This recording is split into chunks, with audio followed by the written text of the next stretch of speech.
Hello everyone, welcome to the lecture series on operating system.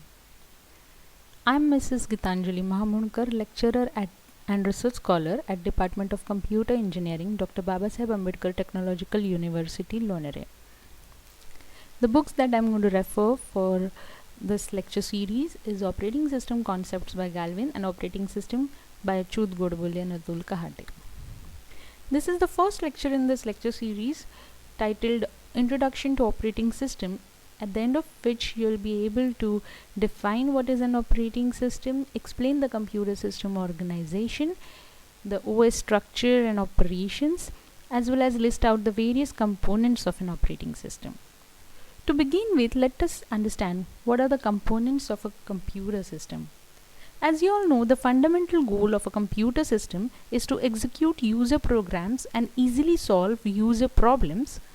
And basically for this, hardware is meant for this purpose, but as hardware is not as easy to use, application programs are developed, such as you can say word processors, spreadsheets, compilers, web browsers, etc.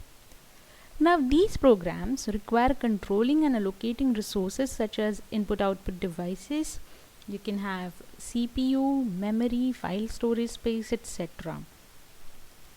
Now, for this you need a resource allocator which decides how to allocate them to specific programs and users so that it can operate the computer system efficiently and fairly. OS acts as the manager of these resources. Now, you can say a computer system which has these resources, all these resources to solve a problem needs a resource allocator, and as I said, OS acts as the manager of these resources. So you can say OS is, or operating system, controls the hardware and coordinates its use among the various application programs for various users in a way. Hence, these could be, you can say, summarized as components of a computer system: hardware, operating system, application programs, and users. Now from this, I think we can define operating system as the one program which is running at all times on the computer and usually called a kernel. Along with the kernel, there are two different types of programs, like system programs, application programs. System programs which are associated with the operating system but not part of the kernel, and application programs which includes all the programs that are not associated with the operation of the system. Here I found a definition on the Wikipedia which says operating system is a system software that manages computer hardware, software resources, and provides common services for computer program. So what I concluded is, in a way, operating system provides you the platform to run your applications, in simple words, right? Now these are some operating systems you might know available in market: Windows, Mac operating system, you have Android as mobile operating system, and Linux. There are Symbian operating system and other operating systems that you might have heard of. Now let us understand what is the computer system operation, like how a computer system operates. Now there are one or more CPUs and a number of device controllers connected through a common bus that provides access to shared memory. These device controllers are in charge of different disk drives, audio devices, video displays, etc. And the memory controller synchronizes access to the memory, because these CPU and device controllers, they execute concurrently, competing for memory cycles. Now, have you ever thought of this question? What happens when a computer starts running? Which is the first program that runs on the computer when it is powered up or rebooted? So, here's what happens. When a computer system is powered up or rebooted, it needs to have an initial program to run, right? And this program is nothing but the bootstrap program. This program is stored in ROM or EEPROM. ROM is read-only memory, and or EEPROM, which is electrically erasable programmable read-only memory. This is also called as known as the firmware of the computer system. This bootstrap program, it initializes all aspects of the system, right from the CPU registers to device controllers to memory contents. They should know how to load the operating system and how to start executing that system. For this, the bootstrap program must locate and load into memory the operating system kernel. Once the OS is loaded, then it starts executing the first process known as init and waits for some event to occur. Now, occurrence of an event is signaled by an interrupt from either a hardware or a software. Hardware may trigger an interrupt anytime by sending signal to the CPU by way of the system bus. Software may trigger an interrupt by executing special operation called a system call, also known as a monitor call. These interrupts are handled by the interrupt service routine. After the interrupt is serviced, the interrupted computation resumes as though the interrupt had never occurred. Now, the CPU can load instructions only from memory, so any program to run must be stored there. So let us move on. So let us move on to the storage structure. How? Because it is also important to the program to be into memory before it is executed. So storage plays a very important role in this. RAM. This is the first type of storage you can say that is available in a computer system. This is also known as main memory, random access memory, and it is implemented in a semiconductor technology called dynamic RAM. It is volatile in nature, that is when a power is switched off, everything that is stored in it goes away. Also, it is very small in size compared to the other storage devices, but a computer can load instructions only from this main memory so that it can execute the program. The next is ROM or EEPROM, which I had talked about, the firmware, okay. But ROM is read-only memory. It consists of only static programs, and EEPROM stores factory installed programs for of smartphones. In smartphones we use EEPROM, and because it cannot be changed frequently, it also stores only static programs. Now, as I was talking about CPU, which loads instructions from memory to execute the programs that must be stored there. Similarly, what happens is that is known as loading operation, when the CPU fetches instructions from the main memory and stores it into the internal register. Similarly, when the program is executed and you get some kind of output, you may need to store back the results onto the memory, push back the results onto the memory from the internal register. This is called load store instruction cycle. Now, next is secondary storage.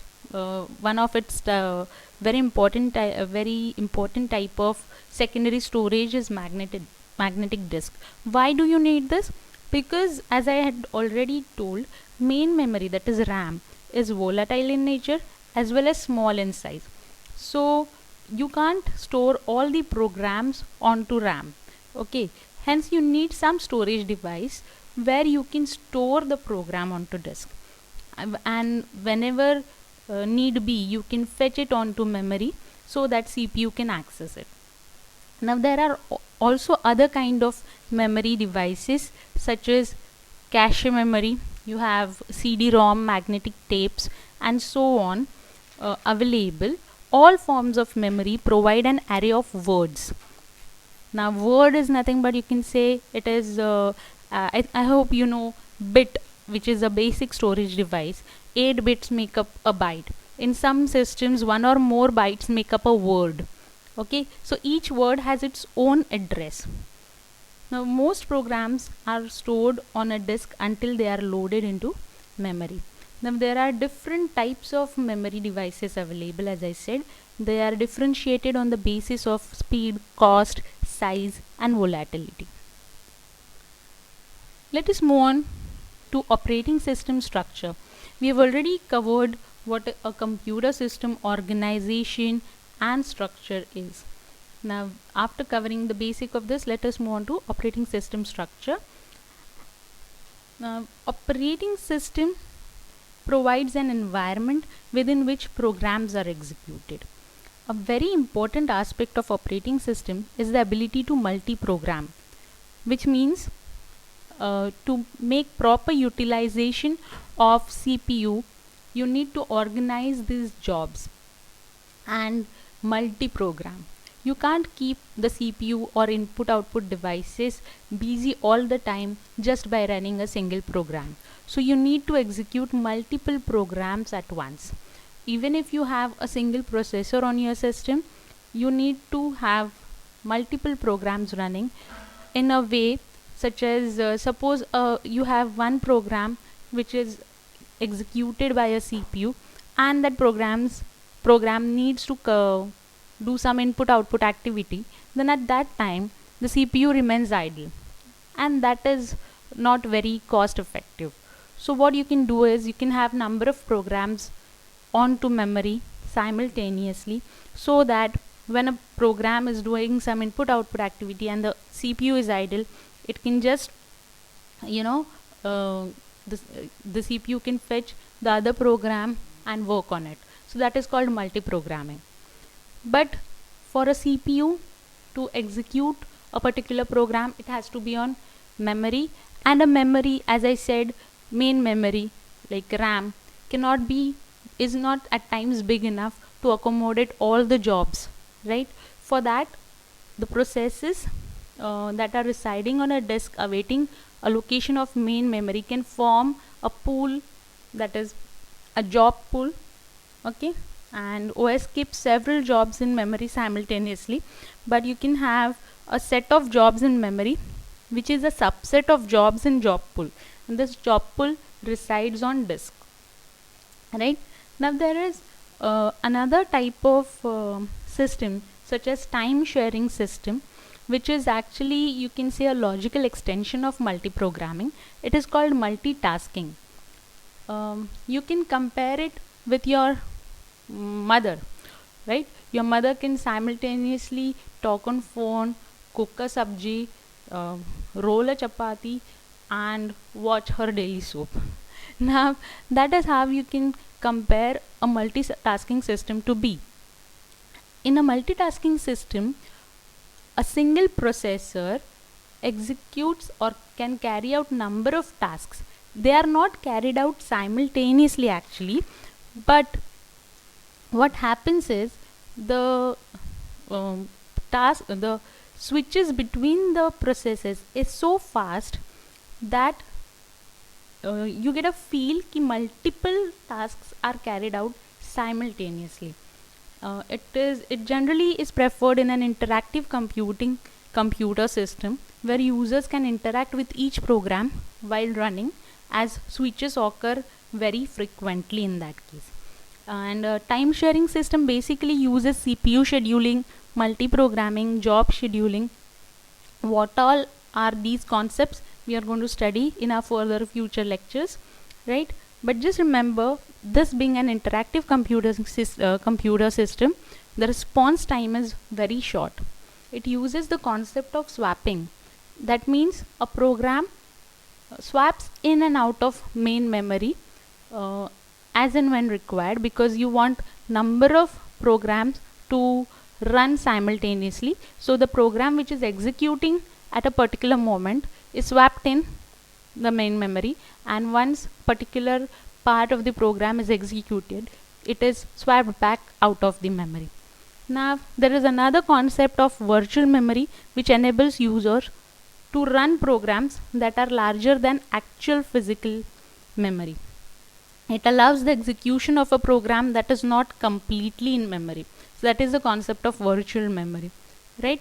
The next point is about multiprocessing. Now we had seen multiprogramming, which involved a single processor, a single CPU executing number of programs. But in multiprocessing system, you can have a machine with multiple CPUs, like number of CPUs is more than one. So you can schedule the jobs or distribute the jobs between these multiple CPUs and get your task done. This increases the what you can say processing power of a system. Multi-processing system increases the processing power of the system, of course. Now, what are the operating system operations that are available? Now, in operating system can operate in dual mode. That is, you can say a kernel mode or user mode. Now, to ensure proper execution of operating system, two separate modes of operations are there. One is user mode and the other is kernel mode. The system transfers control to the user program in case of user mode. When you want to execute user programs, the system has to be in user mode. Whereas when some like there are certain programs which are carrying out certain privileged instructions and need to deal with the hardware operations and all, and then in that case, to avoid interference of the users directly, you can have the operating system to gain control of the computer, and in that case the computer has to be in kernel mode, right? Now there is a mode bit which indicates the current mode of the system. When the computer is in user mode, the mode bit is high, and when the computer is in kernel mode, the mode bit is low, that is 0. Now at system boot, the hardware starts in kernel mode. Then the operating system is loaded and starts user applications in user mode. Now this is because like the dual mode operation protects the OS from errant users, and a kind of security is provided to the system, right?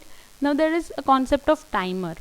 A timer is set to interrupt the computer after a specific period to ensure that the operating system maintains control over the CPU.